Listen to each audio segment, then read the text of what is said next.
Hello, friends. Welcome to today's devotional. And we have Psalm 85. Lord, you were favorable to your land. You restored the fortunes of Jacob. You forgave the iniquity of your people. You pardoned all their sin. You withdrew all your wrath, and you turned from your hot anger. Restore us again, O God of our salvation, and put away your indignation toward us. Will you be angry with us forever? Will you prolong your anger to all generations? Will you not revive us again, so that your people may rejoice in you? Show us your steadfast love, O Lord, and grant us your salvation. Let me hear what God the Lord will speak. For he will speak peace to his people, to his faithful, to those who turn to him in their hearts. Surely his salvation is at hand for those who fear him, that his glory may dwell in our land. Steadfast love and faithfulness will meet, righteousness and peace will kiss each other. Faithfulness will spring up from the ground, and righteousness will look down from the sky. The Lord will give what is good, and our land will yield its increase. Righteousness will go before him, and will make a path for his steps. This psalm seems to be describing a situation where, at this time when it was written, that the people of Israel were kind of on the outs with God. His anger was burning hot against them for whatever it is that they had done.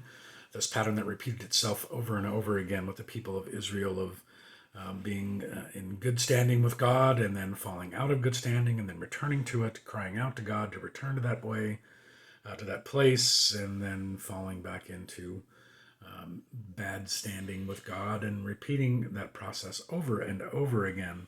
And so here the psalmist is, this psalm is a psalm for community where they are crying out to God and reminding him of a past time when his love for them and his favor for them was there, and praying with all diligence that they would once again be restored to favor with God, asking those questions about will his indignation burn forever and will it continue from generation to generation, and asking and wanting to be revived so that they may rejoice in God. And that was the nature of their relationship with God because of the problem of sin, that it wasn't dealt with, even in worship and even in the sacrifices that they made. It still wasn't something that could be taken care of by those sacrifices. It didn't take away the consequence of their sin. So the people were probably always living on edge as to worrying about are they in good standing with God? Is God mad at them? Is he angry with them? Is he going to punish them? What do they need to do?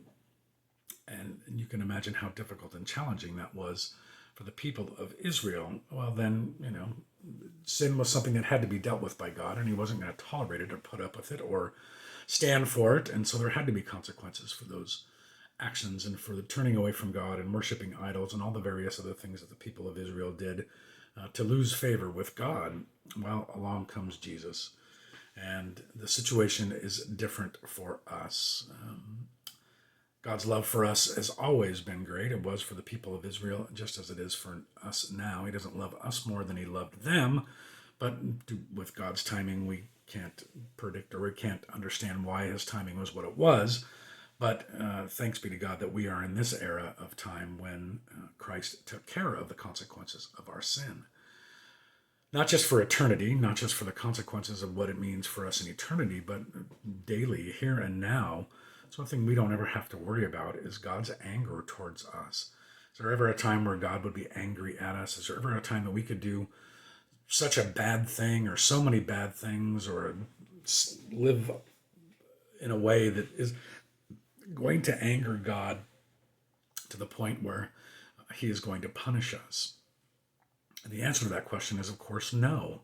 There's nothing that we could do that's going to anger God in that manner, like the anger of a parent or of a spouse or a friend or whatever for something we have done. Is he disappointed sometimes in our actions, our thoughts, our words? Probably yes. I would imagine he would be disappointed at us sometimes, but anger is never a thing that we're going to have to deal with or face. And the consequences of any of our actions are not going to be punished in the way that the people feared during the time of the Israelites prior to Christ. That is something that should be of comfort and hope for us. We don't have to cry out to God to have him restore us back to good standing with him because of what Christ has done.